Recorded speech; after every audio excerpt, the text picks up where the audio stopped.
Muy buenos días. En nombre de Banco Galicia quiero agradecer la presencia de todos de hoy en esta charla que hemos denominado Hablemos de Inversiones. Soy Hernán Rivera, Team Leader del interior de Galicia Banca Privada, y el día de hoy vamos a estar con Mariano Calvielo, Head Portfolio Manager de nuestro fondo FIMA, charlando sobre los distintos tipos de productos que podemos encontrar hoy en el mercado. Mariano, buen día.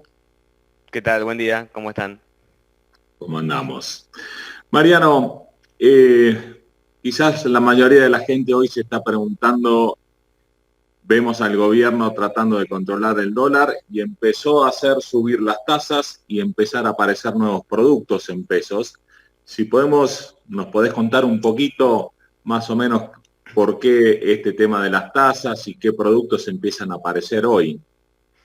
Sí, perfecto. Bueno, la verdad es que lo que comentás es lo que se vino viendo durante todo el mes de octubre, ¿no? Es decir, un banco central que intentó subir tasas y esto un poco lo van a escuchar en los medios como homogeneizar tasas, hacer las tasas similares, ¿no? Y cuando hablan de esto están hablando de que la tasa de interés en pesos de alguna manera tenga alguna relación con la inflación, ¿no? Digamos, uno solo tiene pesos si de alguna manera estos pesos no pierden capacidad de compra contra la inflación. Entonces van a ver que, por ejemplo, desde principios de octubre, la tasa de interés, ahí estamos viendo dos tasas de interés, ¿no? La LELIQ, que utilizan los bancos para parquear su liquidez, y la tasa de pases a un día. Esa tasa es la que el central fue subiendo regularmente desde niveles del 19% a niveles del 31%, con el objetivo justamente de que esta tasa de interés en pesos tenga algún correlato más cercano con la inflación que uno está viendo todos los meses, ¿no?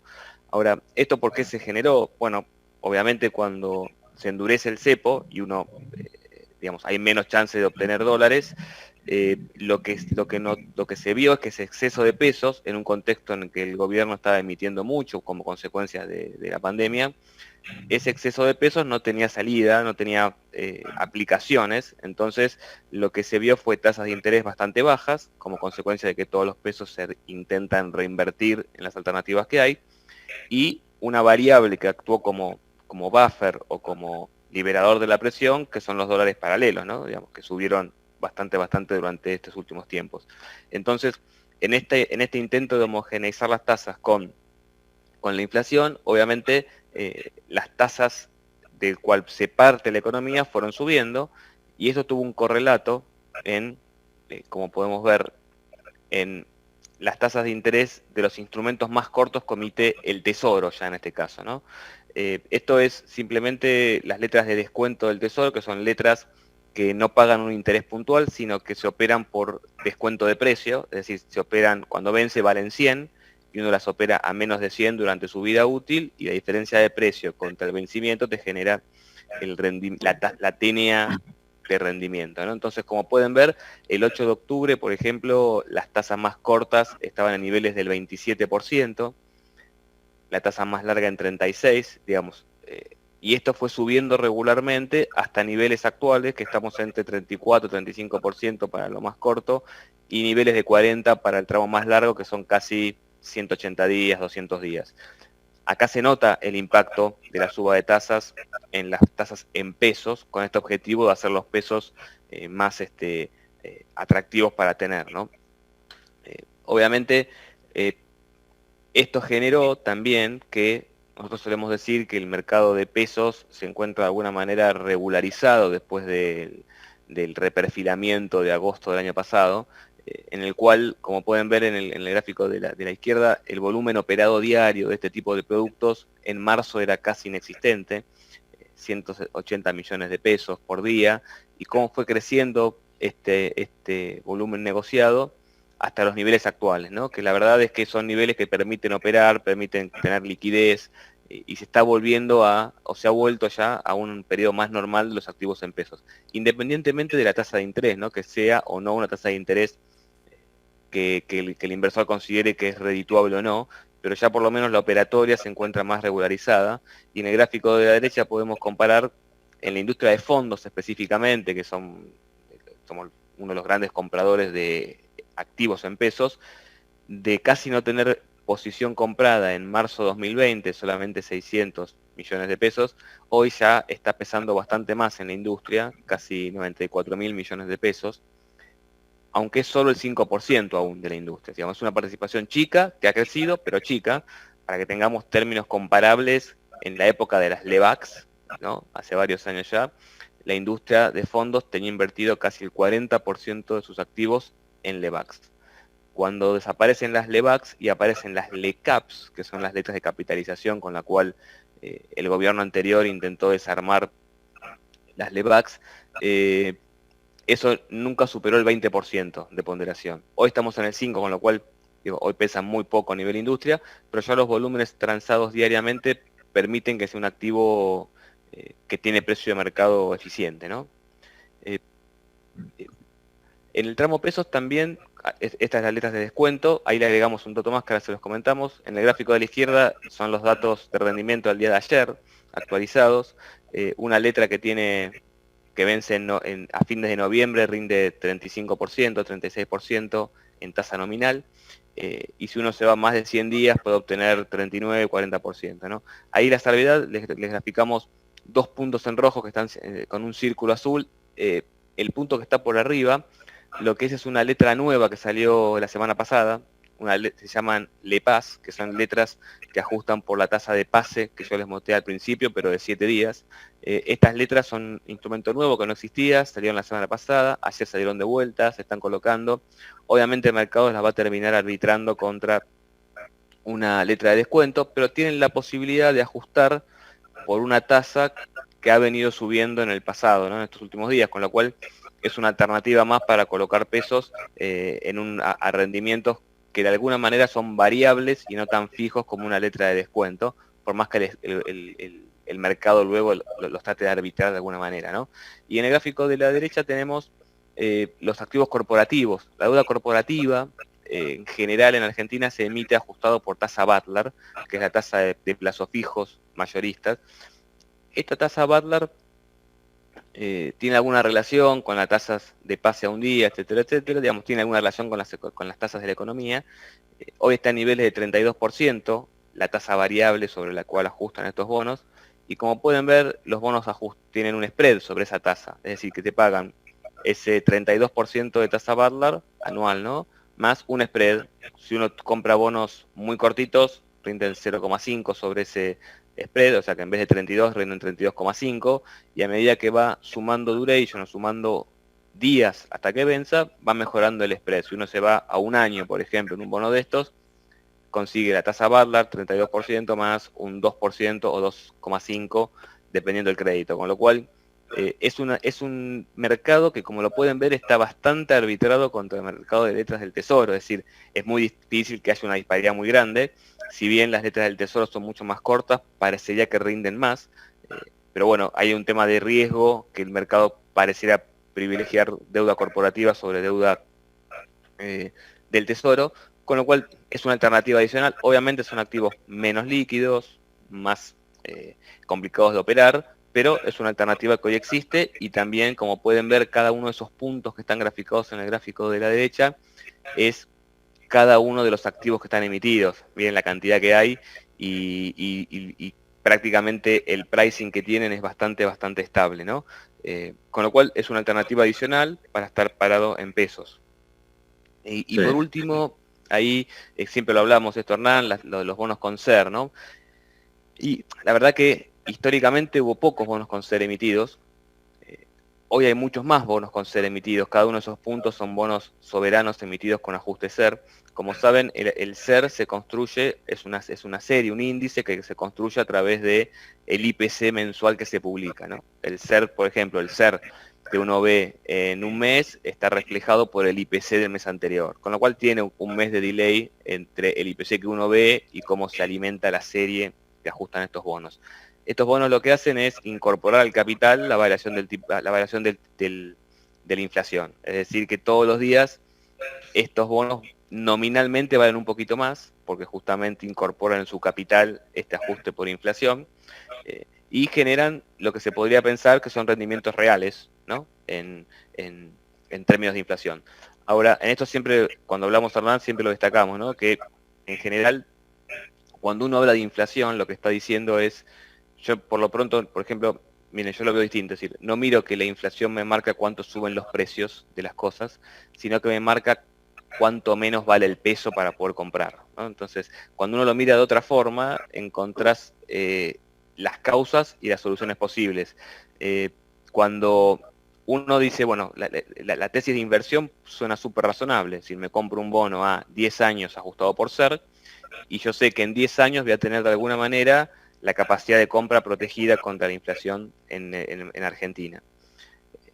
Esto funciona en general cuando no hay tantas disparidades y tantos arbitrajes de tasas, ¿no? Cuando uno está con un bono a 10 años con SER y sube la tasa de interés de la economía, como pasó ahora en octubre, esos precios tienden a bajar muchísimo, porque es un bono bastante largo. Para que tengan una idea de dimensión, la duration, esto que decimos 10 años, si uno imagina, si uno tiene un bono a 10 años y la tasa de interés del bono sube 1%, ese bono tiende a caer en precio algo así como casi un 10%. Entonces, uno tiene que tener mucho cuidado con estos ajustes, ¿no? Estas variaciones de precio en bonos muy largos. Entonces uno podría decir, ok, bueno, yo no quiero tener esa volatilidad, me compro un bono con SER muy corto.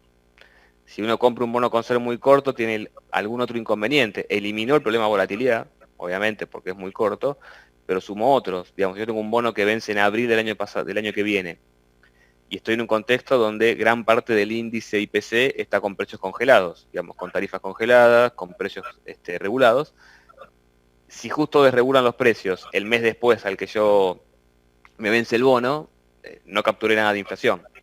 O si tengo un bono a octubre del año que viene y lo hacen esto en noviembre del año que viene, el bono no capturó absolutamente nada del movimiento inflacionario. Entonces, digo, es una curva que hoy la vemos más para tradear, para hacer ingresos y egresos, digamos, compro hoy porque está barato comparativamente con con la tasa fija, y cuando esto ajusta uno lo trata de arbitrar, más que para comprar y mantenerlo, ¿no?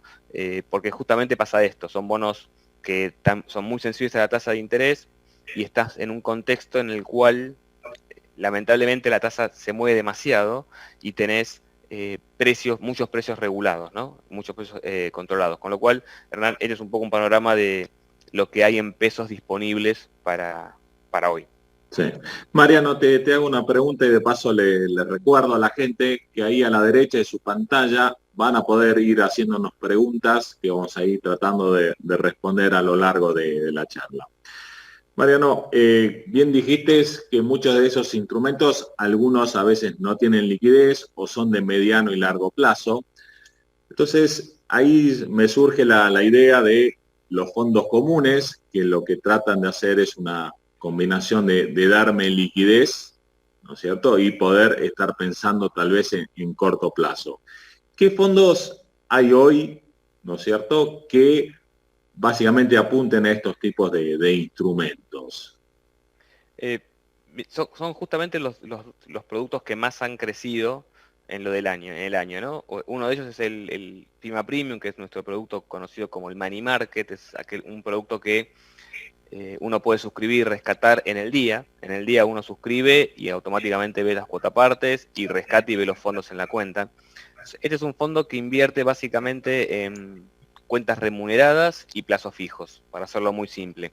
Es un fondo que está pensado para los parking de liquidez muy cortos. Yo tengo que invertirme a 3, 4 días, a 10 días, 20 días. Es un fondo que te rinde hoy, a las tasas actuales, casi un 26% en TNA, con una duration del fondo entera de 5 días nada más, con lo cual es un fondo que no posee activos a mercado, no está comprado en LEDs, no está comprando en activos que tengan riesgo precio, ¿no? Hoy administra 140.000 millones de pesos, es el fondo más grande de la industria y es el tipo de fondo que más ha crecido desde el año pasado a hoy, obviamente porque los rendimientos son bastante razonables, ajustados por el riesgo que uno corre al estar invertido, ¿no? Al no tener el riesgo precio. Este fondo lo que tiene la posibilidad es, como les decía, pueden operarlo desde las 4 de la mañana hasta las 4 de la tarde. Es un fondo que inmediatamente ven la acreditación en la cuenta, con lo cual tranquilamente pueden programárselo para pagar impuestos, para pagar tarjetas, para pagar los gastos corrientes del mes, y entre rendir 0 y rendir 26% en TNA termina siendo razonable usarlo como parking diario de liquidez, ¿no? Cuando hablamos de cuentas remuneradas, son como cajas de ahorro que están remuneradas, que tienen una tasa de interés, y esa tasa de interés está súper vinculada, muy linkeada a la tasa que hablábamos de pase a un día, digamos, está todo bastante vinculado, y cuando sube esa tasa, rápidamente el rendimiento del fondo mejora, porque hace un catch-up automático de esa mejora, ¿no? Y luego invierte en plazos fijos, tenemos un porcentaje muy chico de cauciones que a veces nos sirven porque rinden bastante más que la cuenta remunerada, pero es algo que lo vamos manejando en función del día a día, ¿no? Digo, como para el primer punto de ingreso a la industria de fondos o para hacer un manejo de liquidez de lo más corto, este producto puede ser útil. La segunda alternativa, que es la que le sigue, que ya sigue siendo un producto de cash management, pero ya se convierte en algo que tiene activos a mercado. El FIMA Ahorro Plus, obviamente, es un fondo que suele invertir, como pueden ver en la cartera, tiene liquidez en otros fondos comunes de inversión de money market, tiene plazos fijos, tiene letras del tesoro, obligaciones negociables que hablábamos recién con ajuste Barlar, tiene cuenta remunerada, tiene algún ajuste de bonos soberanos. Digo, es un fondo que ya tiene una cartera más diversificada, ya tiene riesgo precios y todos los días tiene que reevaluarse, tiene una tasa nominal anual de rendimiento ya del 32%, es decir que es un escalón razonable con respecto a lo que rinde un money market, y la duration del fondo es solo 46 días.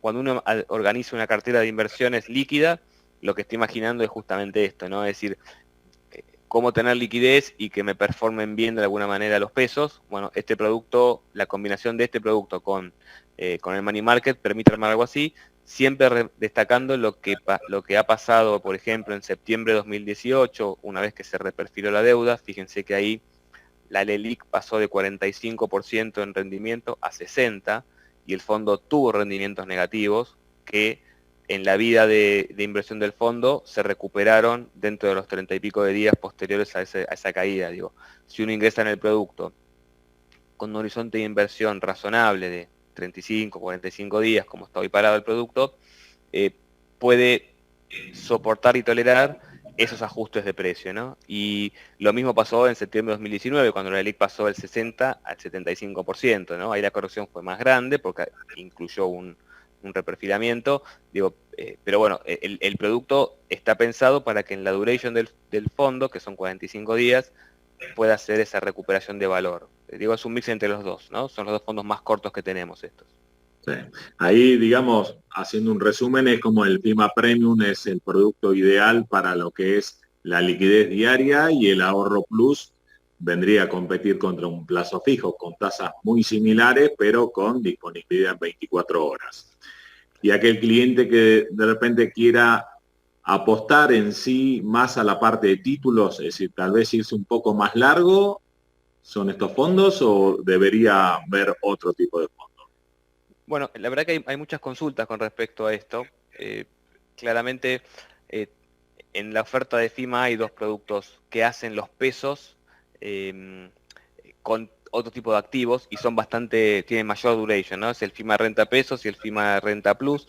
Estos fondos lo que intentan hacer es, por un lado, aprovechar tasas de corto plazo, encontrar valor en los bonos corporativos Badlar cuando hay valor por encima de lo que uno considera que tienen, pueden comprar bonos con SER, pueden comprar ajustes distintos, pueden tener bonos soberanos, pueden tener más LEDs, pueden tener sintéticos de tasa, y pueden tener hasta un 25% de ajuste dólar, por ejemplo. Con lo cual, son fondos que lo que hacen es elegir del setup que hay de activos, los que mejor vemos que tengan ganancia de capital. Obviamente, la TNA de estos fondos es superior a la TNA del Premium y a la TNA del Ahorro Plus. El Renta Pesos tiene una TNA hoy del 36% prácticamente y solo tiene menos de medio año de duration. Y el Renta Plus tiene también casi 38% de TNA y es un poquito más largo. Son fondos, obviamente, que cuando uno entra, el horizonte tiene que ser un poco más extenso, pero como bien decías recién, Hernán, estamos viendo mucha gente que está optando por estos productos en búsqueda justamente de esta protección contra la inflación, ¿no? Son productos que pueden tener bonos con SER, pero los venden cuando creemos que están caros. Son productos que pueden tener ajuste dólar, como están ahora invertidos. Digo, Es un mix interesante que te rinde, que busca entre los pesos una alternativa superadora, pero tiene también una pata que puede tener con ajuste dólar, ¿no? Sí. Ahí yendo a ese tema, tal vez hasta ahora vimos todas tipos de inversiones en pesos y muchas veces la pregunta que se hace el cliente es, ¿qué puede pasar con el dólar? Es decir, ¿cómo puedo tener cobertura de la devaluación del tipo de cambio? Bien, bueno, creo que debe ser la pregunta más escuchada hoy. Eh, Cuando uno habla de cobertura contra dólar, primero definamos el dólar 3.500, el dólar oficial, ¿no? El dólar spot que uno ve todos los días como esa cobertura, ¿no? Después podemos ver si buscamos otro tipo de cobertura. Ahí hay dos caminos básicamente. Comprar activos dólar link o hacer sintéticos. Ahora vamos a explicar cada una de las cosas en qué consiste. Un activo dólar link, como seguramente ya lo deben saber, es un bono que se compra en pesos y se paga en pesos y cobro los cupones en pesos, pero el capital del bono ajusta por dólares, ¿no? La variación del tipo de cambio oficial, generalmente van todos por el 3.500, que es el tipo de cambio que se usa como norma básicamente para estos bonos, eh, tiene esa variación implícita, con lo cual el bono me rinde de repente, no sé, 2% como tasa de rendimiento, pero sobre lo que varía el dólar. Entonces es una alternativa para estar, como vos preguntabas recién, hedgeado contra el tipo de cambio oficial, el spot, que uno ve todos los días publicado en niveles de 80 y pico de pesos por dólar, pero vía un activo, ¿no? Digamos, nunca ves dólares, siempre ves pesos que intentan replicar ese movimiento. Ahora, en este mercado estamos viendo algún desarbitraje. En el gráfico que ahí le estamos compartiendo, estamos mostrando lo que rinden en la curva verde, lo que rinden los bonos corporativos, por ejemplo. Nosotros los llamamos hard dollar, es decir, los bonos que están emitidos en dólares y pagan dólares. Fíjense que cada uno de esos puntos por la duration, por ejemplo, si yo me voy a duration entre 2 y 3 años, estos bonos rinden pongámosle 15% aproximadamente en dólares, ¿no? Son bonos emitidos en el exterior por empresas locales que se pueden comercializar, pero rinden aproximadamente 15% en dólares. La curva roja es lo que rinden los bonos corporativos argentinos, dólar link, actualmente. Fíjense que si yo voy a la curva entre 2 y 3 años, rinden 0 de spread sobre dólar, ¿no? Entonces, esto es justamente consecuencia de esta demanda por cobertura. La verdad que cuando uno estudia economía, lo primero que aprende es que no puede haber dos precios por lo mismo activo. Entonces, acá la discusión pasa por si los dólar link pasan a valer lo que valen los bonos hard dollar o los hard dollar pasan a rendir 0. Digo, cuando uno mira cuánto rinden los bonos argentinos, etcétera, etcétera, la sensación que le queda a uno es que los bonos corporativos, 15% en dólares quizás es un exceso, pero 0 no van a valer. Con lo cual, lo que se está viendo es un desarbitraje.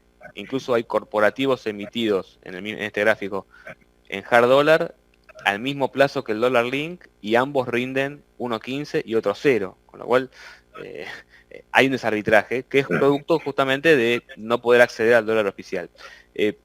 Ahí nosotros lo que siempre destacamos es qué pasa en un evento de salto del tipo de cambio, ¿no? De un movimiento discreto, un escalón. Eh, bueno, ese escalón va a generar que se reacomoden estos precios. ¿Qué quiero decir? Que estos bonos, en su valuación, van a subir el escalón ese del tipo de cambio, ¿sí? Porque se evalúan así. Ahora, al día después de que se genere ese salto, ¿cuánto vale un bono de estos que ya tiene el salto incluido? ¿Sigue valiendo dólar más 0 o pasa a rendir algo más cercano a dólar más 10 o lo que sea que está rindiendo la deuda internacional? Entonces, en ese movimiento, ¿sí? De posterior al salto discreto o no del tipo del cambio, se repricea ese activo. Y ese pricing, si uno está en un bono dólar link muy largo, genera pérdida en pesos con respecto, porque sube la tasa que tiene que pagar. ¿Se acuerda cuando hablamos de duration, ¿no? Que un 1% de tasa, de suba de tasa genera bajas en el precio de un bono de renta fija? Bueno, la discusión pasa por ese lado, ¿no? Digamos, ¿qué pasa el día después con este tipo de bonos? Nuestra sensación es que estos bonos preferimos los de muy corta duration, no son conseguibles obviamente, porque nadie los vende justamente porque son los que todos quieren. Fíjense que un bono corto te rinde dólar menos 5%, por ejemplo, en el mercado, con lo cual es muy difícil de conseguirlo, porque un bono largo te puede generar este salto de precios posterior a la devaluación. Y quizás si la devaluación es poca y el salto de tasas es grande, uno termina no ganando nada cuando miras la película completa en pesos con un bono dólar link de este tipo. El gobierno emitió 2 bonos de estos, uno de 12 meses, uno de 18, con muy buen volumen ambos, con lo cual ahí ya tenés un adicional de un tilde, digamos, en la gestión de inversiones, porque uno siempre quiere activos que sean líquidos, con lo cual son activos líquidos, y son relativamente cortos, con lo cual terminan siendo alguna alternativa, sobre todo el de 12 meses, ¿no? Pero bueno, sigue estando esta disyuntiva, que un bono dólar link del gobierno capaz que rinde a un año, rinde dólar menos 5%, y el bono hard dólar más corto que tiene el gobierno rinde 17, ¿no? Digo, también tenés el mismo tema que estás viendo en los bonos corporativos. Y la segunda alternativa, que ya es un poco más complicada, no es simplemente comprar y guardar el bono para ver qué pasa, es armar sintéticos, ¿no? Cuando uno dice sintéticos, lo que intenta hacer es, de alguna manera, armar algo que no puede comprar vía 2 instrumentos que combinados se comportan parecido. Uno puede hacer, por ejemplo, sintéticos de tasa, ¿sí? En pesos. ¿Cómo lo harías? Lo que tenés para hacer tasa en pesos, vos te compras un dólar link, que hoy te rinde, por ejemplo, 5% negativo contra el dólar, y al mismo tiempo te podés vender el futuro, ¿sí? En ROFEX o en MAE del plazo, y te ganás la tasa implícita de esa venta, ¿no? Para que tengan una idea, digamos, con un spot que vale 79 pesos, el futuro de noviembre vale 81, eso da una tasa nominal en el periodo de 45%. Si yo vendo el futuro, es como que me estoy cobrando ese 45%, ¿no? Si yo, y de alguna manera, al tener el dólar link por debajo y tener el futuro vendido, estoy hedgeado en tipo de cambio, no tengo riesgo de tipo de cambio. Esto te da una tasa del 40%, que como pueden ver está súper arbitrado con las tasas que veíamos recién de las LEDs, digamos, con lo cual a veces hay ventajas para hacerlo, a veces no, hoy está súper arbitrado, y la verdad es que entrar en toda esta lógica para conseguir una tasa muy parecida a una LED suena mucho trabajo para conseguir el mismo nivel, ¿no? Ahora, el segundo ejemplo es el que nos sirve, como hoy me preguntabas, para hacer una cobertura. ¿Yo qué haría ahí? Uno lo que hace en realidad es, en vez de vender el futuro, compra el futuro, ¿sí? Cuando uno compra el futuro, a noviembre, por ejemplo, está pagando el costo de la cobertura, es la tasa de variación entre el spot, lo que vale hoy el tipo de cambio, y lo que vale ese futuro, y es casi 45%. ¿Qué quiere decir? Que el costo de mi cobertura es 45%, ¿no? Ahora, yo los pesos que tengo los puedo invertir en algún activo en pesos como para que me compensen algo de esa cobertura. Si compro una LED al plazo de noviembre, que me rinde 37,5, fíjense que entre el costo de 45 y lo que yo gano de 37,5 de tasa, el sintético me queda, que termino cubierto en dólares, a un 7,5% negativo. Es decir, que lo que rinde el dólar, menos 7,5% es lo que me da mi cobertura. Un dólar link cortito rinde menos 5, por ejemplo, pero ninguno es tan cortito como 30 días o 20 días, que es lo que queda de noviembre. Entonces, nos parece que hay valor en el sintético y esto puede generar alguna posibilidad. Ahora, lo que sí es verdad es que es una operatoria un poco más compleja, Hernán, porque requiere que tengas que poner activos en garantía, que tengas que activar los futuros, que tengas que pagar mark to market diario, que es lo que se hace con este tipo de producto, con lo cual tenés que tener toda una estructura por detrás que te permita ir cumplir con toda la regulación del mercado, ¿no? Claro, entonces, de vuelta con esto, si es medio engorroso poder armar este sintético, o viendo un poco antes, digamos, los instrumentos dólar link que de repente no tienen mucha liquidez, volvemos a caer de vuelta como una alternativa en algún fondo común. Existen fondos comunes que den este tipo, que digamos, que apunten a tener este nivel de cobertura. Sí, claramente no es una operatoria sencilla, como bien hablábamos recién, salvo que tengas toda la operatoria muy aceitada. En nuestro caso, el Capital Plus, el FIMA Capital Plus es el fondo que hace esto, que intenta ser un fondo de cobertura que invierta o en dólar link o invierte en estos sintéticos en la medida que encuentra valor en cada uno. Y lo que tiene como positivo es que hace toda esa operatoria nosotros sería una operatoria como de back office, ¿no? Toda una operatoria de liquidación, de compensación contra el mercado diariamente, además de la liquidez. Digamos, este fondo liquida en 48 horas, uno suscribe hoy, ya empieza a estar dentro del fondo y cuando rescata en 48 horas tiene disponibles los fondos. Y es una alternativa que puede ser útil para aquel que busca una cobertura de mediano plazo, ¿no? Es decir, estos productos no son un hedge perfecto contra el movimiento diario del tipo de cambio, ¿sí? Justamente porque estás intentando replicar algo que no podés comprar, que es el dólar. Entonces, con sintéticos o con dólar link, esto se empieza a mover de alguna manera que en el mediano plazo se parece mucho al dólar, ahora lo vamos a ver. Ahora, cuando uno analiza una semana, 20 días, 10 días, de repente encuentra que no se mueve muy parecido. Y eso es donde genera a veces muchas consultas con respecto a la capacidad de cobertura del producto. Hoy en día este fondo lo estamos administrando con un mix mucho más sesgado hacia futuros. Hoy tenemos activos dólar link por el 25% del fondo prácticamente. Esto lo tenemos ahora porque ha salido el soberano y ha tenido liquidez en el bono más corto, si no antes no lo teníamos. Y el resto del fondo, como pueden ver, está invertido en pesos, pero con una cobertura de dólares. Es decir, que el fondo está 100% hedgeado contra dólar vía dos instrumentos, mayoritariamente sintéticos y algo puntual de dólar link. En este caso, el fondo, la TIR del fondo, ¿no? Cuando hablamos recién que un sintético que te rendía lo que devalúa el dólar, menos 7%, etcétera, la TIR del fondo es lo que se mueve el dólar en TNA en el año, menos 5, es decir, que si el dólar se devalúa un 36% en el año, un 40%, pongamos, el fondo debiera rendir nominalmente un 35% en pesos. La duración es muy cortita y es un fondo que ha crecido muchísimo en el año, ¿no? Justamente por esta búsqueda de los inversores de buscar cobertura.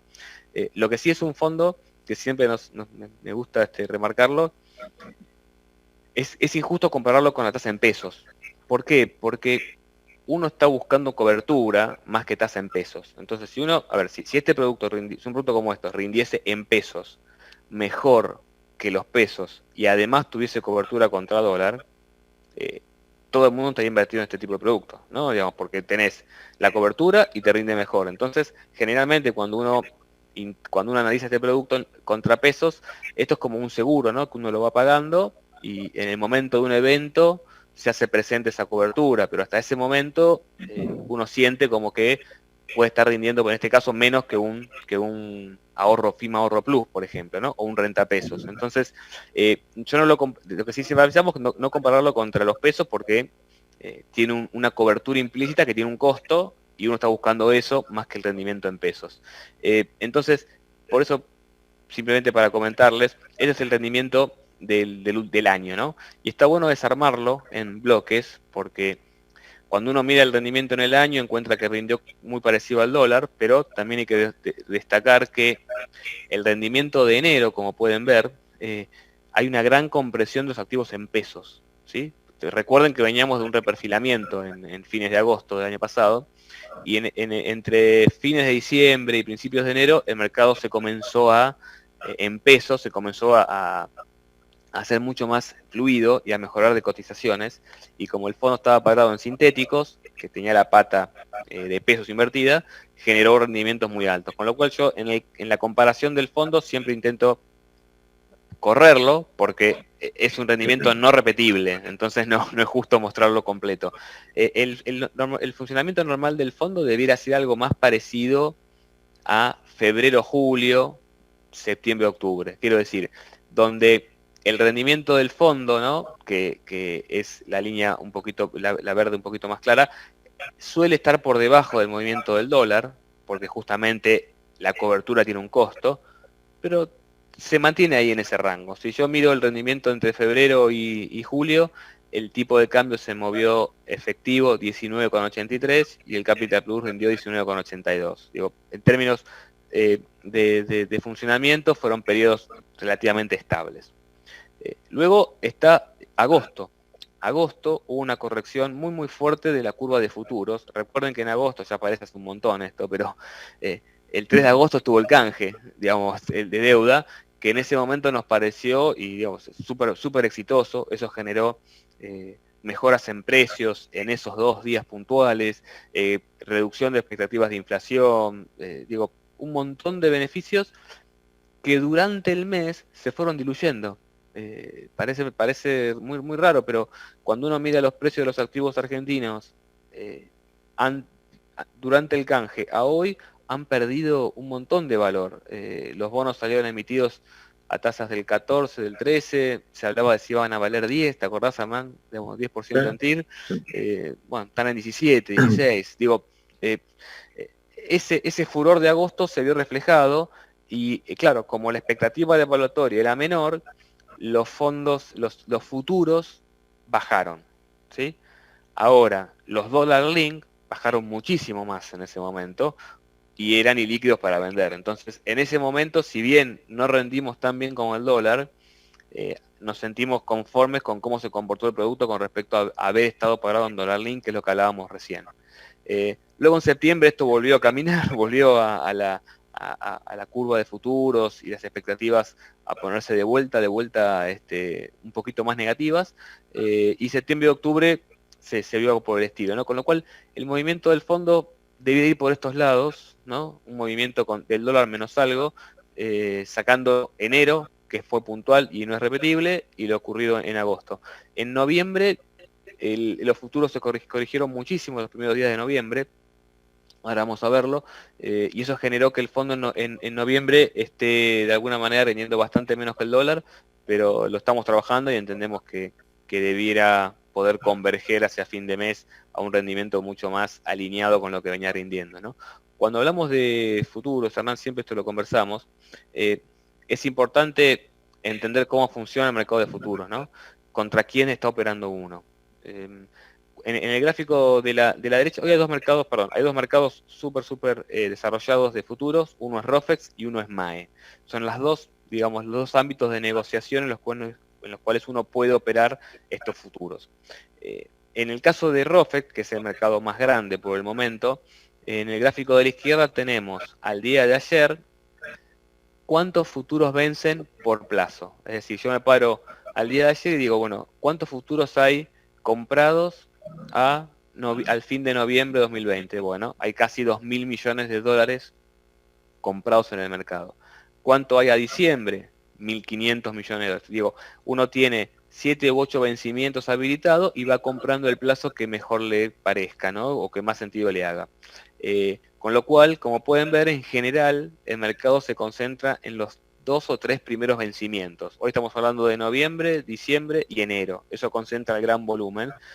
Como pueden ver, los más largos, marzo, abril, mayo, junio, es muy poco de interés abierto y eso genera que si uno compra algo ahí, cerrarlo va a ser bastante más complicado, ¿no? Entonces, siempre es bueno mantenerse en la porción líquida del mercado. En el gráfico de la derecha lo que tenemos en realidad es otra forma de mirar el producto de sintéticos, que es, por ejemplo, si yo me paro en diciembre de 2019, ¿sí? ¿Cuál es el interés abierto o los futuros comprados totales? No me importa cuándo vencen, si vencen en enero, febrero, marzo, sino cuánto había como total abierto. Bueno, en diciembre de 2019 en ROFEX había algo más de 1.000 millones de dólares comprados. Bastante poco para lo que es regularmente esto. Fíjense que en enero hubo menos, febrero se mantuvo, en marzo empezó a crecer, en abril creció, y ahí hay el círculo azul, ¿sí? Es lo que informa el central que tenía de futuros vendidos, ¿sí? Esto por una regulación del Fondo Monetario, está obligado a publicar esta información, futuros vendidos. ¿Esto qué quiere decir? Que en diciembre el central tenía 0 futuros vendidos, no participaba del mercado. Ahora, cuando empieza a crecer el volumen en marzo y en abril, fíjense que el central empieza a vender futuros en el mercado. Con eso lo que intenta hacer el central es bajar las expectativas de devaluación implícitas en las cotizaciones, ¿no?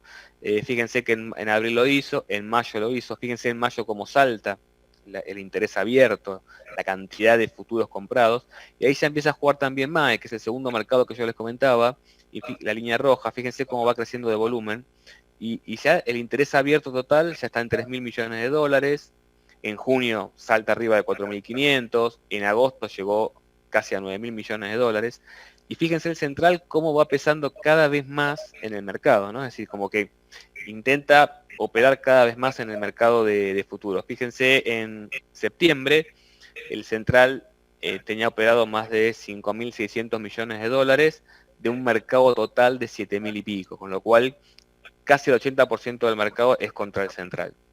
¿Y por qué hago referencia a esto? Para tener términos temporales, en noviembre de 2015 el central tenía vendidos 17.500 millones de dólares, ¿no?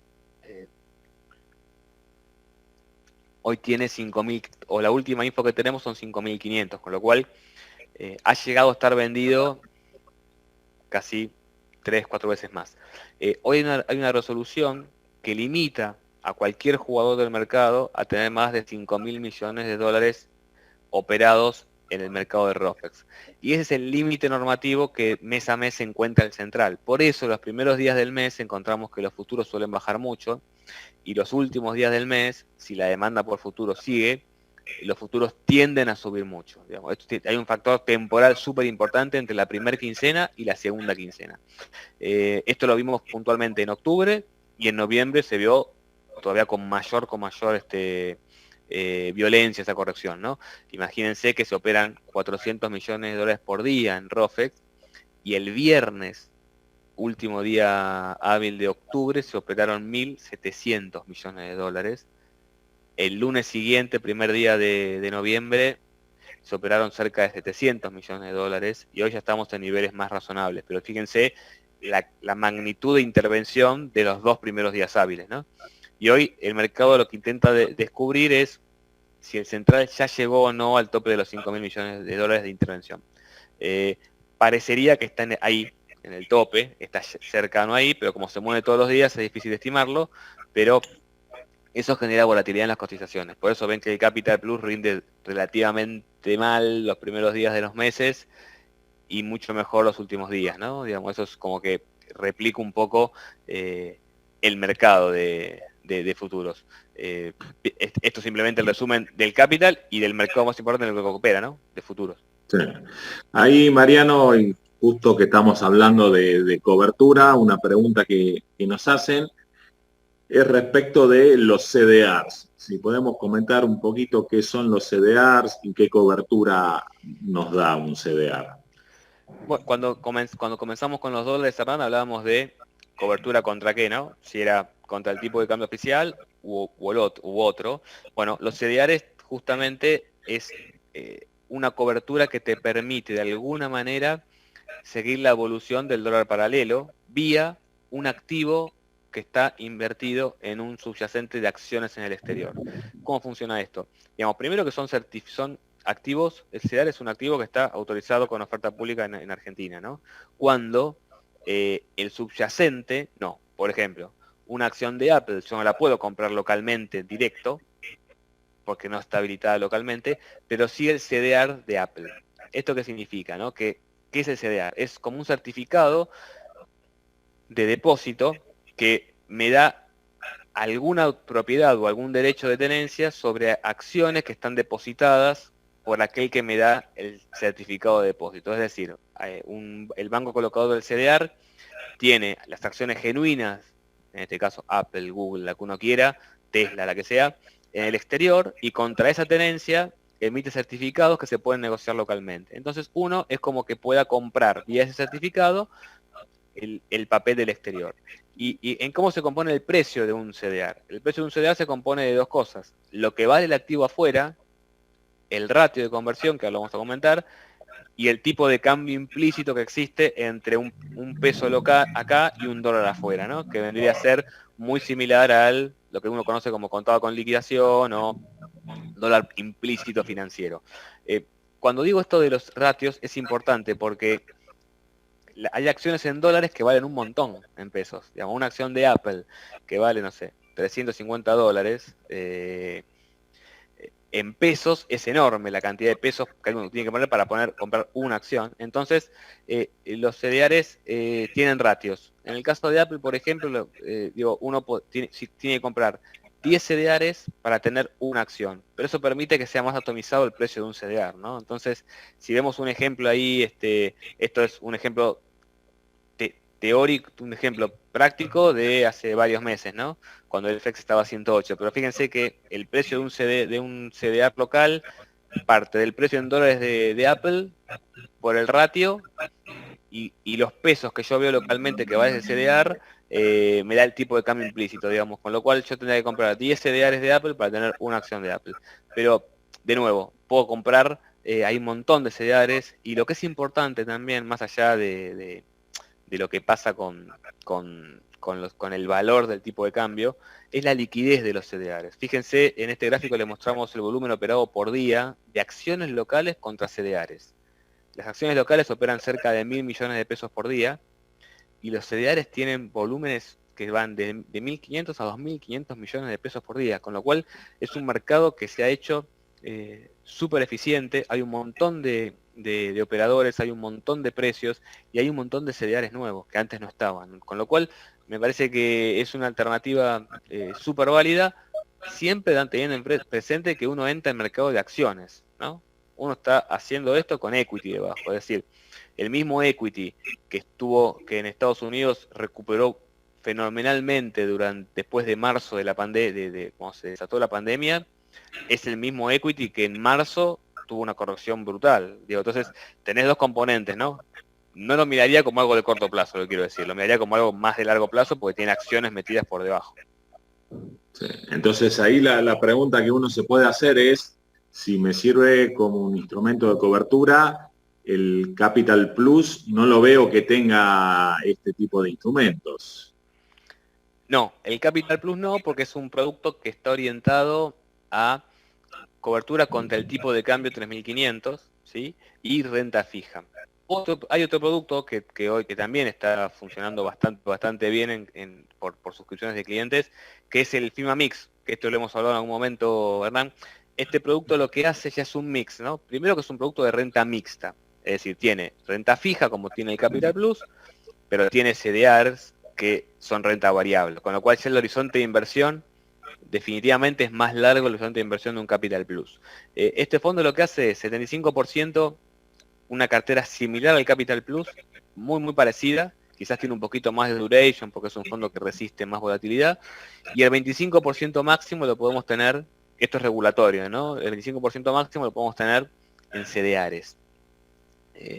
Ahora, por lo tanto, el rendimiento del fondo es un mix entre lo que le pasa al tipo de cambio oficial y lo que le pasa al implícito y a los CDRs dentro. Pero es una buena alternativa para tener diversificación. Uno de repente con poca plata podés comprar un CDR o dos CDRs de una acción.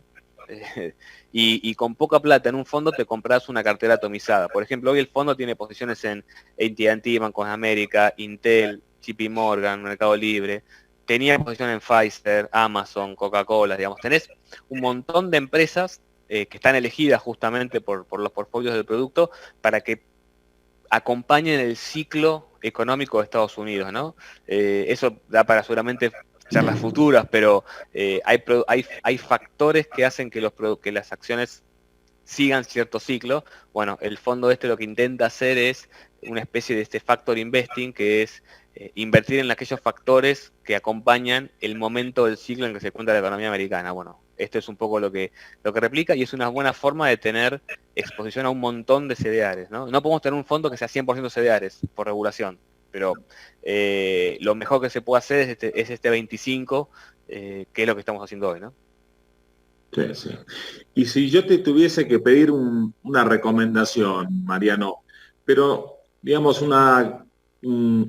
digamos, no en función de mi personalidad, sino del objetivo que yo tengo con los pesos que tengo hoy disponibles. Si me tuvieses que armar, por ejemplo, tres carteras distintas, siempre hablamos del perfil del inversor, que es el conservador, moderado y agresivo, pero yo tal vez te lo apunto desde el lado de tengo unos pesos para un fin determinado, digamos. independientemente de mi perfil.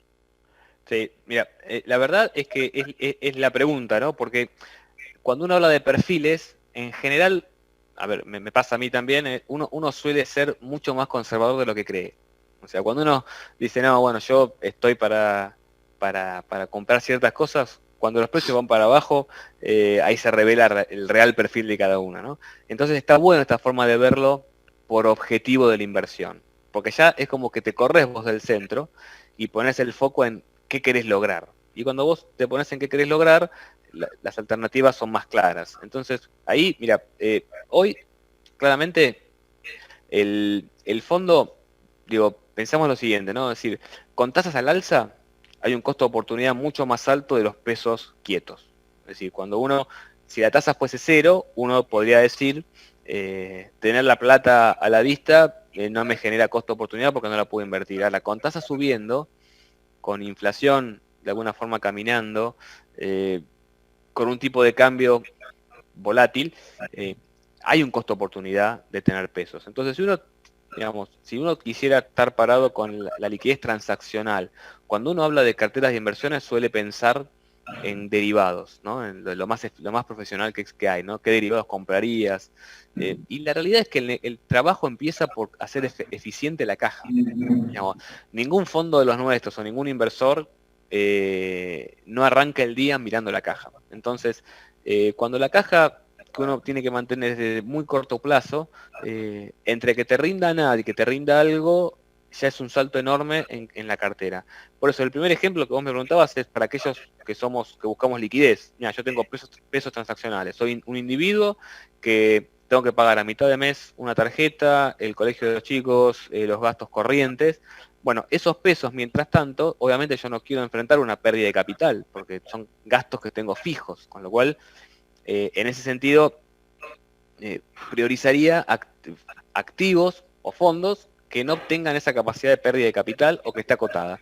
En este caso, a ver, una cartera teórica sería 70% en un money market, 30% en el ahorro plus. Esto te da una TNA combinada de los dos productos del 28%, con una duration de solo 17 días. Es decir, estás en una quincena prácticamente de riesgo plazo, ¿no? Que es el riesgo que uno tiene que evaluar en este caso, con un rendimiento razonable para tener liquidez inmediata además, ¿no? Con lo cual me parece que si uno es más conservador, supongamos, Hernán, y querés tener el 100% en el money market, te rinde 26, digo, y lo puedes rescatar todos los días online, con lo cual es una alternativa súper válida para que los pesos no estén quietos. Si yo estoy mirando Digamos el que momento... ahí apunto, Mariano, digamos, en vez de estar haciendo un plazo fijo que voy a estar inmovilizado durante 30 días, estoy dispuesto a devengar un poco menos de interés, pero teniendo liquidez diaria. Pasa por ahí, digamos, tal cual, pasa por ahí, Hernán, exacto eso.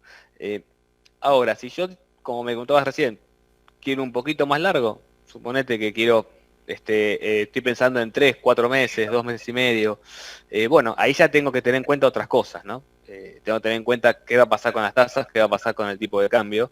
Entonces, en ese sentido, la cartera que uno puede ver tiene money market, 10%, porque para no tener que rescatar las demás cosas en momentos que uno tenga que pagar, ¿no? Que te dé esa liquidez. Tenés gran parte en el ahorro plus y ya tenés algo de cobertura dólar porque tenés que ir compensando los riesgos, ¿no? Y ya cuando estás en este mundo, la TNA del 34%, que da una cartera así combinada para una duration de 70 días, bueno, ya depende de otras cosas. Esa es la tasa proyectada con la tasa de devaluación oficial. Ahora, si el tipo de cambio se acelera, tu porción de Capital Plus te va a rendir más. Si las tasas se mantienen o comprimen o pasa algo, esa porción del ahorro plus te va a rendir distinto. Con lo cual, ya es una posición que uno tiene que mirar más de 2 meses, ponerle 2 meses y medio, para que esta cartera te proteja contra distintos riesgos y que te dé un rendimiento que sea una ganancia con respecto a lo que estamos viendo de la posición más conservadora, ¿no? Y si uno buscase cobertura contra dólar, acá no uso el mix. ¿Y por qué no lo uso? Porque como tiene una porción de equity, 25% que son los CDRs, eso no tiene tasa esperada de rendimiento. Eso, los fondos de acciones no tienen duration, no tienen TIR, sino que tienen rendimiento pasado y expectativa de qué puede pasar. Por eso lo corrí un poco de análisis. En este caso, obviamente, si uno busca un hedge, la verdad que priorizaría mucho el Capital Plus y algo de Money Market, por si uno tiene que hacer pagos, no tener que desarmar el Capital Plus en un momento, quizás como les contaba recién, que a principio del mes capaz que rinde un poco menos y justo ahí salgo y realizo una pérdida que después se recupera. Entonces, para evitarme esos problemas, mantendría algo de liquidez. Y ya acá, mira, la trampa es que lo mido en dólares, ya no te lo mido en pesos, porque si no es injusto para con el objetivo del producto, ¿no? Me estaría invirtiendo en lo que se evalúe el dólar a nivel en tasa nominal anual, menos 5%, duration de 112 días, es decir, digo, el costo, la cobertura tiene un costo, este 5%, obviamente, pero mantengo una cobertura razonable contra cualquier movimiento, ¿no? Ah, buenísimo. Y yendo de vuelta a ver unas preguntas que nos hacen, que tal vez es la gran duda que tenemos varios. Mucho se escucha hablar de un desdoblamiento cambiario, ¿no es cierto? ¿Cómo impacta o cómo juega esto en los dos fondos en dólares, tanto en el capital como en el mix? Sí, es Digamos, una pregunta muy, muy buena. La verdad es que lo hemos estado conversando bastante con clientes y bueno, con vos, Hernán, y con el equipo. A ver, ataquemos primero por el Capital Plus, ¿no? Un desdoblamiento cambiario, obviamente, cuando uno dice desdoblamiento, queda corto el concepto, porque tenés que definir cómo va a ser, qué se va a buscar y cómo se va a implementar, ¿no? Entonces, cuando uno lo ve por ese lado, digo, por un lado, ¿qué pasa con los sintéticos, con los futuros? Bueno, los futuros se ajustan por el 3500, ¿sí?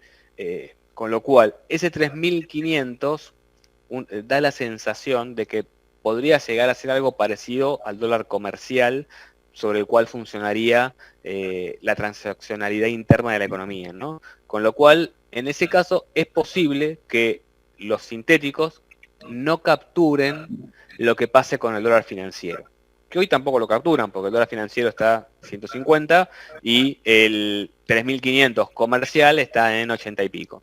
Con lo cual, nos parece que en un posible desdoblamiento, el principal efecto que puede tener el fondo es que capture únicamente la porción de suba del tipo de cambio comercial que se genere, ¿sí? Si uno eligiese desdoblar, es posible que el ajuste del tipo de cambio comercial tenga que ser mucho menos agresivo que si uno mantiene un solo tipo de cambio uniforme, ¿no? Entonces, quizás con un movimiento menor del dólar comercial se genera ese desdoblamiento y el Capital Plus lo que va a hacer es traquear ese dólar comercial. Con lo cual, desde ese punto de vista, los futuros van a traquear eso. Del punto de vista de dólar link, y ahí genera un poco más de dudas, porque hay un tema adicional, ¿no? Hasta este momento nunca hablamos de riesgo crédito. Hablamos de riesgo precio de mercado, tasas, que el mercado arbitre. Pero si un emisor, digo, está emitido en un dólar link, y la pregunta es, ¿a dónde va a ajustar ese dólar link? ¿No? Si por condiciones de emisión dice 3.500, debería ser 3.500, pero es una deuda financiera. Entonces, la sensación ahí que te queda es que depende de ver la implementación, porque si a esas deudas las llevan al dólar financiero, bueno, el emisor no está esperando que eso sea dólar financiero, está esperando que sea un dólar más atrasado, con lo cual si se paga a 150 y tenés que vender tus mercaderías o transarlas a 90 o a 100, bueno, tenés un descalce, ¿no? Entonces ahí se suma un riesgo crédito que depende de cómo se implementa este desdoblamiento. En el caso del mix ocurre exactamente lo mismo que con el Capital Plus en la porción de renta fija. Y en la renta variable eso va a ir por el financiero, va a ser el tipo de cambio, digámosle, libre para poder operarlo, con lo cual nos parece que en ese punto de vista esa parte no va a tener impacto, sí en la parte que es similar al Capital Plus, ¿no? Sí, sí. Y esto, bien como decís vos, estamos hablando siempre de peso como cobertura. En su momento la industria de fondos tenía fondos nominados en dólares que se suscribían en dólares y que tendían a invertir en el exterior. Después esa industria medio que desapareció, si nos podés contar algo de eso. Sí, sí, a ver, la industria en el 2016-17 comenzó a tener productos que vía un instrumento local, que era un fondo común, te permitía invertir en activos del exterior. Estos fondos siguen vigentes, los que son moneda dólar, para rescates. Es decir, esos fondos se siguen invirtiendo, siguen funcionando y el cliente puede rescatar en el momento que lo desee. Son fondos que están líquidos, que han funcionado muy bien en toda esta crisis de la pandemia. Ahora, el inconveniente que tenemos ahí es que no podemos habilitar por el momento suscripciones. ¿Por qué? Porque existe una brecha entre el dólar MEP, que es el que todos disponemos en nuestras cajas de ahorro, en nuestras cuentas, y el dólar cable, y el dólar en el exterior. Entonces, si alguien suscribiese en un fondo de esos, si uno permitiese que suscriban nuevamente, esa pérdida, un dólar MEP vale menos que un dólar cable, la asume el fondo, la asumen los cuotapartistas como tales, ¿no? Como todos participantes de un fondo. Entonces, como nos preocupa mucho esa transferencia de riqueza entre clientes, digamos, uno debiera ganar y perder plata en un fondo por lo que gestiona el fondo, no por si entra plata o no entra plata al fondo, ¿no? Eso es un tema que no debiera generar impacto. Esos fondos nosotros los teníamos habilitados cuando la brecha mercable era cero, no había. Hoy la brecha llegó al 8%, hoy está mucho más tranquila, pero sigue habiendo brecha. Entonces, eso es lo que imposibilita desde nuestro punto de vista habilitar suscripciones. Obviamente tenemos miles de consultas y muchos clientes que tienen ganas de participar de este tipo de fondos. Están habilitados por la CNB, te permiten mantener la cartera de inversiones tal cual estaba mantenida, digamos. Podés tener hasta 75% de mínimo Mercosur y Chile, con lo cual ahí tenemos bonos chilenos, bonos brasileros, y un 25% fuera de Mercosur y Chile. Eso sigue vigente, no hubo ningún cambio. Pero lo que vemos es que coyunturalmente esa brecha mercable genera que los que ya están en el fondo invertidos subsidien a los que entran después, ¿no? Y eso es un poco como que no lo vemos por el momento viable. Sí. Después otra pregunta que nos hacen, Mariano, es respecto del mercado de acciones.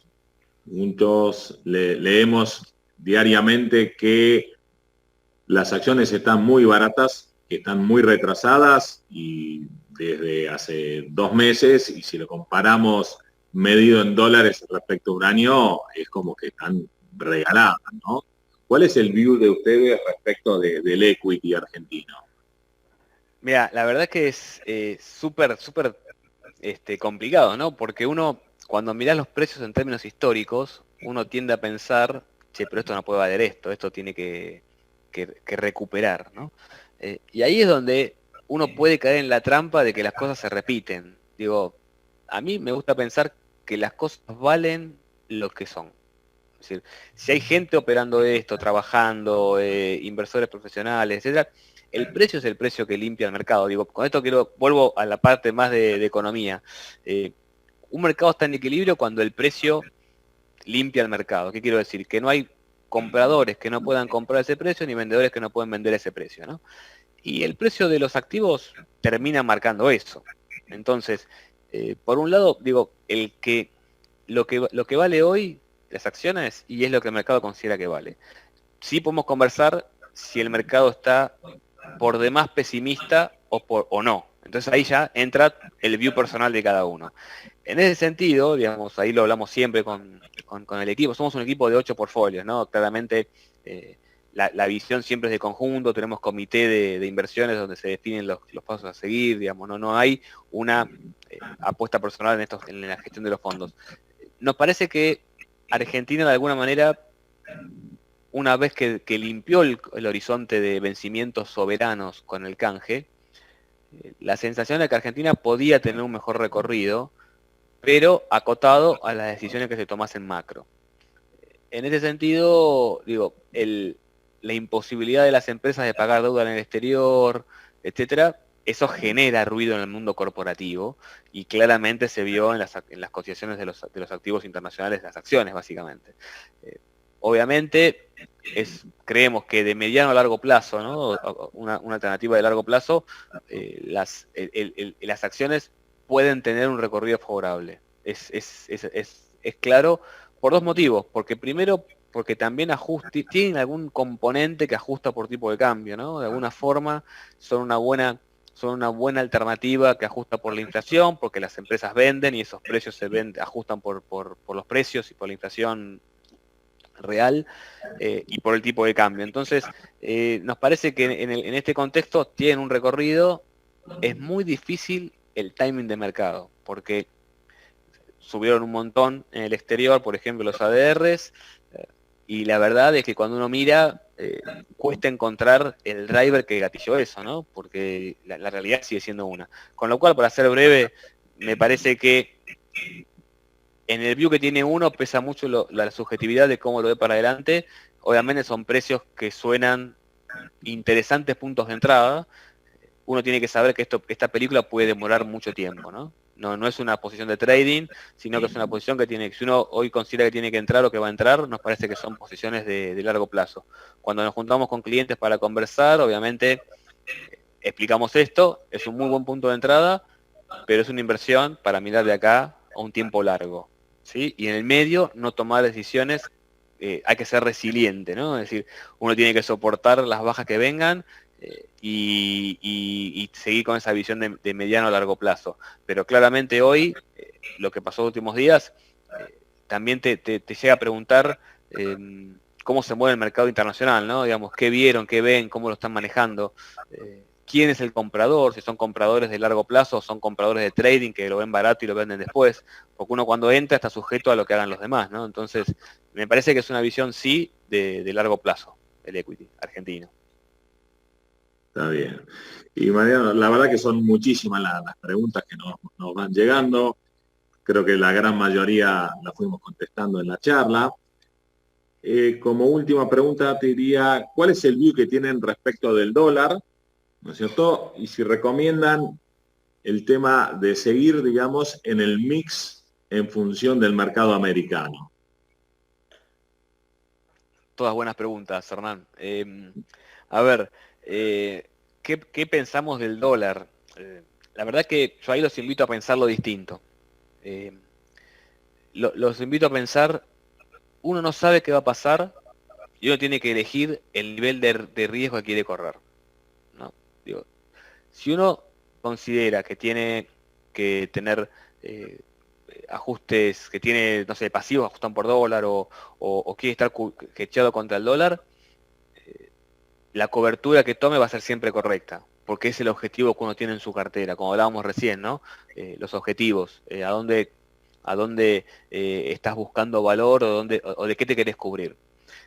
La realidad es que el tipo de cambio, cuando uno lo analiza, al principio de la charla hablábamos de las convergencias de tasas, ¿no? Y hablábamos de que los pesos tienen que ganarle a la inflación de alguna manera para generar demanda en pesos. Esta inflación, obviamente, está también vinculada con la tasa de depreciación del dólar.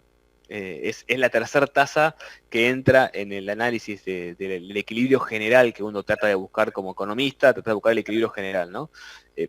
Si ese tipo de cambio se mueve más rápido, obviamente te va a generar inflación, digamos, más rápida, que vos por el momento la tenés casi la mitad contenida por ajuste por tarifas congeladas y por precios regulados. Cada vez que vos tenés que regular algo de eso, es porque la sensación que te queda es que si vos lo liberás, va a un nivel distinto en el que está hoy. Bueno, en el caso del dólar, pasa algo por el estilo. La verdad que es muy difícil saber cuál es el valor del dólar de equilibrio, porque algunos te lo comparan en términos reales con los últimos 25 años y te dicen que en términos reales está correcto. Ahora, si está correcto, si es el nivel que tiene que tener, porque en términos reales es competitivo, etcétera, etcétera, la pregunta es por qué no hay dólares, ¿no? Y si no hay es porque alguien en el mercado considera que no hay. Miren, cuando uno va a comprar un bono, un papel, lo que sea, y de alguna manera cree que está haciendo el trade de su vida, compró el bono en el precio que consideraba, bueno, nunca dejen de pensar que el que se lo vende piensa exactamente lo contrario. Entonces, yo por eso te llevo de vuelta a la lógica del mercado. Si está todo en equilibrio, ¿por qué no hay? Bueno, como no hay que inventar estas cosas, ¿no? Entonces, me parece que el tipo de cambio, de alguna manera, no refleja la expectativa futura. los tipos de cambio paralelos puede ser que hayan tenido un rally infernal, pero como consecuencia de la restricción, ¿no? Digo, es lo mismo de los dólar link. ¿Pueden valer 0 a 3 años? No, no pueden rendir 0, porque afuera rinden 15 bonos parecidos. Entonces, ahí es un desarbitraje donde las expectativas juegan un montón. La realidad es que uno puede mantener cepo y el tipo de cambio con este movimiento gradual por tanto tiempo como tengas reservas para poder sostenerlo, ¿no? Y acá el problema parece que es un tema más de que hace falta oferta de dólares. Si el tipo de cambio no es un tipo de cambio consistente, no tenés oferta de dólares, y si no tenés oferta de dólares, seguís trabado en esta película, ¿no? Con lo cual, la realidad es que la sensación que uno queda en el mercado es que hay necesidad de un movimiento del tipo de cambio. Cuando se mueve el futuro de ROFEX, el central lo interviene. Cuando se mueve el implícito, también se interviene. Bueno, esto genera justamente un por algo se interviene, ¿no? Con lo cual, me parece que el movimiento del tipo de cambio en algún momento puede ocurrir, puede ser necesario. Muy difícil conocer la magnitud, porque hoy está todo tan trabado que hay un exceso de demanda justamente por lo trabado que está, ¿no? Entonces, difícil verlo, difícil verlo. Sí es verdad que también, si hay que generar un acuerdo con el Fondo Monetario, etcétera, etcétera, digamos, bueno, hay que algunas variables va a haber que acomodar, ¿no? En la macro, para poder generar ese waiver de 4 años para poder pagar. Pero como conclusión de la pregunta, te diría que lo que se ve en el mercado es como que precio de equilibrio. Y cuando no es un precio de equilibrio no hay oferta, con lo cual es necesario que ese tipo de cambio en este valor no genera esas condiciones, con lo cual habría que buscar el valor que lo genere. Lo que no se sabe, obviamente, es el timing ni la magnitud. Y es por eso que hay que gestionar el riesgo, ¿no? Hay que gestionar en dónde está invertido uno y en qué papeles para que si algo ocurre, estar parado de la mejor manera. Bueno, impecable, Mariano. La verdad que buenísima la charla. Creo que abordamos todos los puntos. La verdad, son muchísimas las preguntas que llegaron. La verdad, se las pueden pasar a su ejecutivo de banca privada, cualquier duda que les haya quedado, y él se lo va a transmitir a Mariano.